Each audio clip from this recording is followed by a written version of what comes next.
ಹಾಗಲ್ವಾ ಹುಚ್ಚ ಅಸಂಬದ್ಧ ಪ್ರಲಾಪವೇ ಅರ್ಥ ಆಗಲ್ಲ. ಮತ್ತೆ ಈ ನಿನಗೆ ಸ್ಥೂಲ ನೋಟ ಸೂಕ್ಷ್ಮ ನೋಟ ಇದ್ರ ಯಾವ ಪಾಠವೂ ಆಗ್ಲೇ ಇಲ್ವಾ? ನನಗೆ ಸ್ಥೂಲ ಸೂಕ್ಷ್ಮ ವಾದ ಯಾವ್ದು ಗೊತ್ತಿಲ್ಲ, ನೇರ ಒಂದೇ. ಹಾಗಿದ್ರೆ ಹೇಳ್ತೇನೆ ಕೆಲಸ ಆಯ್ತು ಹೇಳಿ. ಒಬ್ಬ ಓಡ್ತಾ ಇರ್ತಾನೆ ಕಳ್ಳ, ಅವನನ್ನ ಹಿಡಿಯುವುದಕ್ಕಾಗಿ ಮತ್ತೊಬ್ಬ ಓಡ್ತಾ ಇರ್ತಾನೆ. ದೂರದಿಂದ ನೋಡುವಾಗ ಇಬ್ರು ಓಡುವುದು ಮಾತ್ರ ಕಾಣ್ತದೆ. ಹೌದು, ಎಂಬಲ್ಲಿ ಇಬ್ರು ಒಂದೇ. ಒಬ್ಬ ತಪ್ಪಿಸಿಕೊಳ್ಳಿಕ್ಕೆ ಓಡುವುದು, ಮತ್ತೊಬ್ಬ ಹಿಡಿಯುವುದಕ್ಕೆ ಓಡುವುದು.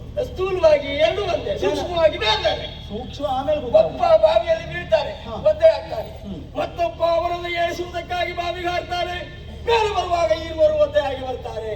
ನೋಡುವವರಿಗೆ ಇಬ್ರು ಒಂದೇ ಒಂದೇ ಎರಡು ಒಂದೇಯ?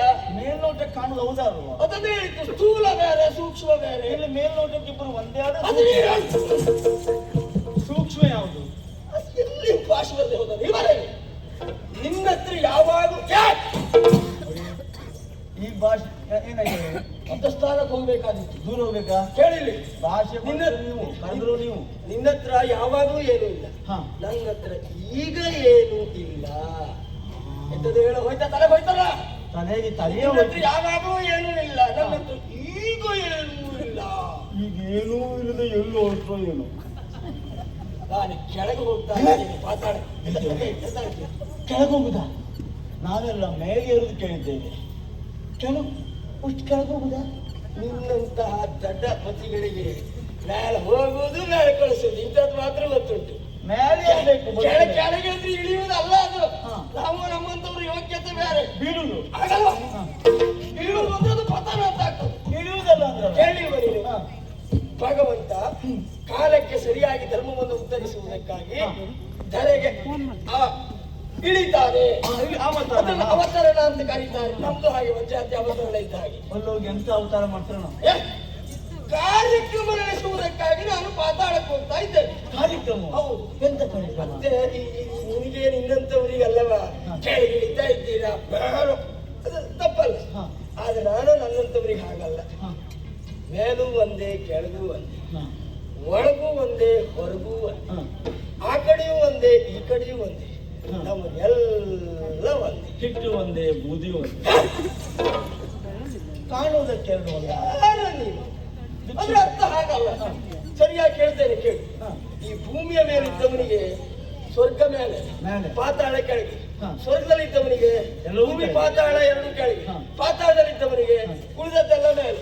ಹಾಗೆ ಅದು ಎಲ್ಲಿದೆ ಎಲ್ಲದರ ಹೊರತಾಗಿ ಒಬ್ಬ ನಿಂತು ನೋಡ್ತಾನೆ ಅಂತ ಆದ್ರೆ ಎಲ್ಲ ಒಂದೇ. ನಾವು ಹಾಗೆ ಎಲ್ಲದ್ರ ಮಧ್ಯದಲ್ಲಿ ಹೊರತಾಗಿ ನೋಡ್ತೇವೆ. ಗೊತ್ತಾಯ್ತಾ? ಏನು ಗೊತ್ತಾಯ್ತು? ನಿಮ್ಗೆ ಮೇಲೂ ಒಂದೇ ಕೆಳಗೂ ಒಂದೇ ಒಳಗೂ ಒಂದೇ ಹೊರಗೂ ಒಂದೇ, ಕತ್ತಲು ಒಂದೇ ಬೆಳಕು ಒಂದೇ, ಗಂಡು ಒಂದೇ ಹೆಣ್ಣು ಒಂದೇ.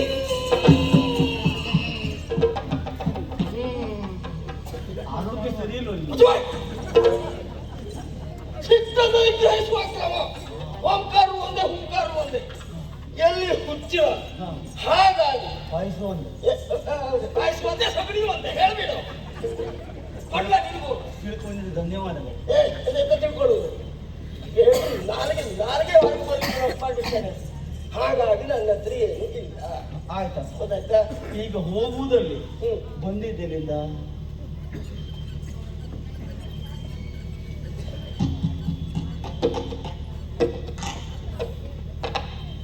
ಗೊತ್ತಾಯ್ತು. ಏನು ಗೊತ್ತಾಯ್ತು?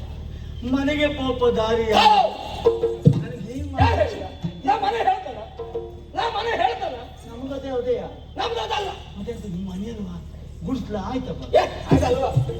ನಾವು ನಮ್ಮಂತವರದ್ದು ಆಶ್ರಮ, ಮನೆ ಅಲ್ಲ ಆಶ್ರಮ.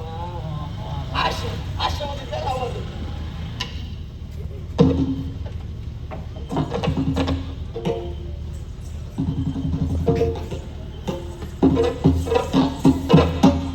ಮನೆ ಬಿದ್ದೋಯ್ತಾ? ನೀನು ಸುಟ್ಟು ಪೂಜೆ ಹೋಗ್ತಿ ಅಂತ ಹೇಳಿಕೊಂಡು ಹೋದ್ರೆ ಹಾಗೆ. ಆಯ್ತಪ್ಪ, ಮನೆಗೆ ಪಾಪ ದಾರಿ ಯಾವುದು? ನಿನಗೆ ಯಾಕೆ ಸಾಯು ಖಾಲಿ ಆಗ? ನಿನಗೆ ಮನೇಲಿ ಯಾರು ಇಲ್ವಾ? ನಿಮ್ಮ ಹತ್ರ ಕೊಡ್ಲಿಕ್ಕೆ ಇಲ್ಲಿ ಏನೂ ಇಲ್ಲ. ನಾನು ಅಲ್ಲೋದು ಕೇಳ್ತೇನೆ. ಹೌದಾ? ನನಗೆ ಮನೇಲಿ ಯಾರು ಇಲ್ಲ, ಮದುವೆ ಆಗಿಲ್ಲ. ಮಂಜಾತಿ ಹೆಣ್ಣು ಹುಡುಕ್ತಾ ಇದ್ದವ, ಹೆಣ್ಣು ಸಿಗ್ಲೇ ಇಲ್ಲ. ಯಾರೇ ಗೊತ್ತು? ಯಾರು ಹೇಳಿದ್ದ? ಬಹುದ್ರ ಮುನಿಗಳಿಗೂ ಮದುವೆ ಆಗಿದೆ. ನಿಮಗೂ? ಬೇಡ ಬೇಡ.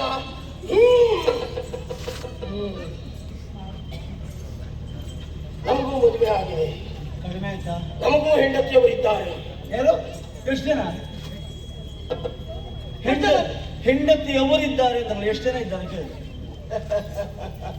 ಅದು ಹಾಗಲ್ವೋ? ಮತ್ತೆ ಯಾವತ್ತು ನಮ್ಮನೆಯವರಿಗೆ ನಾವು ಗೌರವ ಕೊಟ್ಟು ಊರಿನವ್ರು ಗೌರವ ಕೊಡ್ತಾರೆ. ಆ ಸ್ಥಿತಿ ಬಂತು. ಆ ಸ್ಥಿತಿ ಬರುವುದಲ್ಲ, ನಮ್ಮ ಸೃಷ್ಟಿ ಅದು. ಆ ಕ್ರಮ ನಮ್ಮಲ್ಲುಂಟು. ನನ್ನ ಮಡದಿಯವರಾಗಿರುವಂತಹ ಕುಂದಾದೇವಿಯವರು ಆಶ್ರಮದಲ್ಲಿದ್ದಾರೆ. ಓ, ಈಗ ಗೊತ್ತಾಯ್ತು.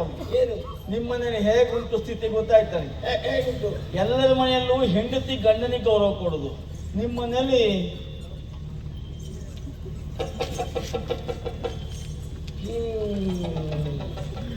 ಅವರು ಆಶ್ರಮದಲ್ಲಿ ಇದ್ದಾರೆ. ಅವರು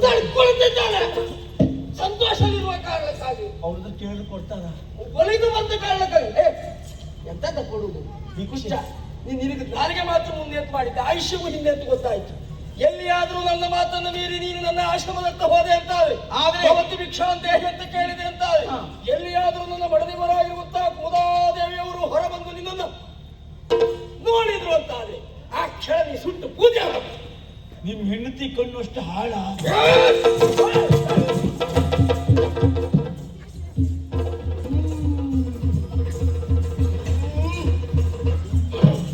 ನಮ್ಮದೆಲ್ಲ ನನ್ನ ಬಗ್ಗೆ ಏನಾದ್ರೂ ಹೇಳಿದ್ರೆ ನಾನು ಸಹಿಸಿಕೊಳ್ಳೇನು, ನನ್ನ ಮಡದಿಯವರ ಬಗ್ಗೆ ಮಾತ್ರ ಹೇಳಬೇಡ. ಹಾಗಾದ್ರೆ ಅರ್ಥ ಹಾಗ ಹೊರ ತುಂಬಿದ ವೃಕ್ಷವನ್ನು ನೋಡಿದಾಗ ಬರುವಷ್ಟು ಫಲವೇ ಬರುದಿಲ್ಲ, ಇದ್ದು ಫಲವು ಬಿದ್ದು ಹೋಗ್ತದೆ. ಅವಾಗ ಹೇಳ್ತೇವೆ ನಾವು, ಅವನ ಕಣ್ಣು ಬಹಳ ಹಾಳು ಮಾರ.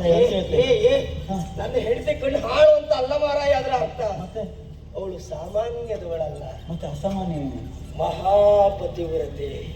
ಎಂತದ್ದು? ಎಂತದಳು ಎಂತ ಹೇಳಿ? ಮಹಾಪತಿವ್ರತೆ. ನಾವು ಪತಿವ್ರತೆ ಕೇಳಿದ್ದೇವೆ, ಮಹಾಪತಿವ್ರತೆ ಅಂದ್ರೆ ಯಾರು? ನೆನಪು ಮಾಡ್ಕೊಳ್ಳುವಾಗ ನಾವು ಪತಿವ್ರತೆ ಕೇಳಿದ್ದೇವೆ, ಈ ಮಹಾಪತಿವ್ರತೆ ಯಾರು? ಆ ಮಟ್ಟಿಗೆ ಸ್ವಲ್ಪ ಅಡ್ಡಿಲ್ಲ, ತಿಳ್ಕೊಳ್ಳುವಂತ ಮನಸ್ಸಾದ್ರೂ ಉಂಟಲ್ಲ. ನನಗೆ ಭವಿಷ್ಯಕ್ಕೆ ಬೇಕಾದಿತ್ತು ಹೇಳ್ತೇನೆ ಕೇಳಿ. ಪತಿವ್ರತೆಗೂ ಮಹಾಪತಿವ್ರತೆಗೂ ವ್ಯತ್ಯಾಸವು ಏನು? ಪತಿವ್ರತೆ ಅಂದ್ರೆ ನನ್ನ ಗಂಡಸು, ಹಾಗೆ ಪ್ರಪಂಚದಲ್ಲಿ ಅನೇಕ ಗಂಡಸರಿದ್ದಾರೆ ಅಂತ ತಿಳಿದುಕೊಂಡವಳು. ಮಹಾಪತಿವ್ರತೆ ಅಂತ ಹೇಳಿದ್ರೆ ಗೊತ್ತಾಯ್ತು. ನನ್ನ ಗಂಡಸಲ್ಲ, ಅವನು ನನ್ನಾಗಿ ಹೆಂಗಸು. ಹಾಗಲ್ವ? ನನ್ನ ಗಂಡ ಮಾತ್ರ ಗಂಡಸು, ಮತ್ಯಾರು ಗಂಡಸರೇ ಇಲ್ಲ ಅಂತ ಭಾವಿಸಿದವಳು ಮಹಾಪತಿವ್ರತೆ. ಅಷ್ಟು ಮನೇಲಿ ಮಾಡಿ ನೀವು ನಿಮ್ಮ ದಾರಿ ಮೇಲೆ ಅಷ್ಟೆಲ್ಲ ಎಂತ ಮಾಡಿ. ಇದು ಎಂತದ ಯಾವುದನ್ನ ಮಾಡಿ? ಅದೇ ಭಾಷೆಯನ್ನು ಅದು ಹಾಗಲ್ಲ. ಅದು ನಮ್ಮ ಸಂತೋಷವನ್ನ ವ್ಯಕ್ತಪಡಿಸುವಂತಹ ಬಗೆ. ನನ್ನದೆಲ್ಲ ಬರೀ ಹುಂಕಾರದಲ್ಲೇ ಬಾಳ ಉಂಟು. ಈಗ ಮನೆ ಹೋದ್ರೆ ಆಗುದಿಲ್ಲ, ಕೊಡುದಿಲ್ಲ. ನಿಮ್ಮ ಹತ್ರ ಕೊಡ್ಲಿಕ್ಕೆ ಏನು ಇಲ್ಲ ಅಂದ್ರೆ ನನಗೆ ಮಾತಾಡೇ ಕಳಿಸ್ತೀರಿ ಬಿಟ್ರು ಬರೀ ಒಂಚನೆ ಮಾತಾಡ್ತೀನಿ. ಕೊಡಬೇಡ, ಒಂಟನೆಯ ಮಾತಲ್ವೇ ಅಲ್ಲ. ಆದ್ರೂ ಒಂದು, ನಾನು ಪಾತಾಳಕ್ಕೆ ಹೋಗ್ತೇನೆ. ಅದು ಯಾರಿದು? ಆದಿಶೇಷರ. ಬಹಳ ದೊಡ್ಡದು, ಸಣ್ಣ ಸಣ್ಣ ಪುಟ್ಟ ಗೊತ್ತಾಯ್ತು ನನಗೆ. ನನಗೊಂದು ಸನ್ಮಾನ ಕಾರ್ಯಕ್ರಮ ಇರಬೇಕು, ನನ್ನನ್ನು ಕರಿಬೇಕು, ದೊಡ್ಡವರಾಗಿರ್ಬೇಕು.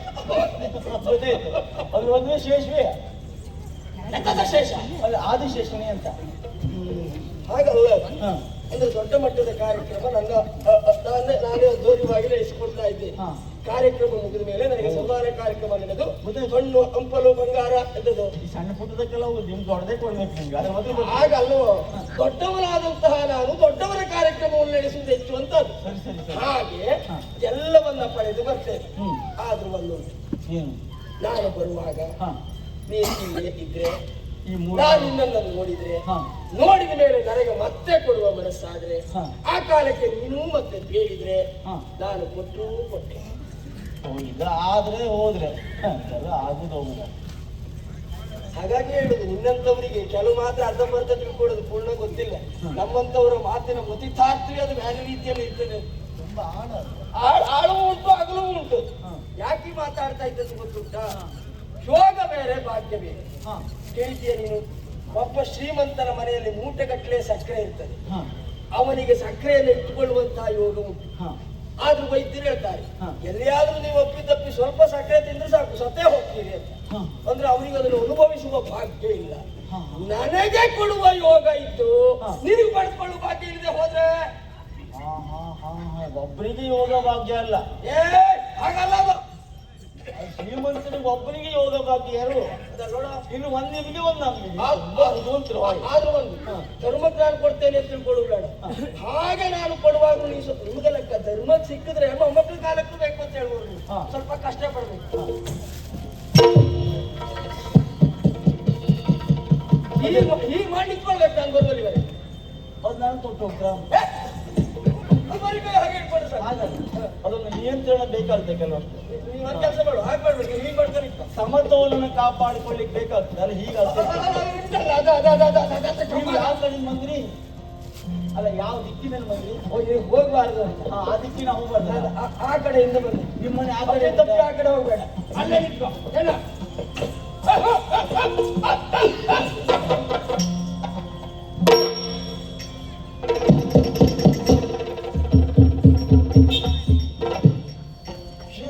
ಊಟ ಮಾಡಿದ್ರೆ ನೀನು ಮೆಟ್ಟಿದ ನೆಲಕ್ಕೆ ನಾನು ಹಾಗೆ ಕಾಲಿಸ್ಕೊಂಡು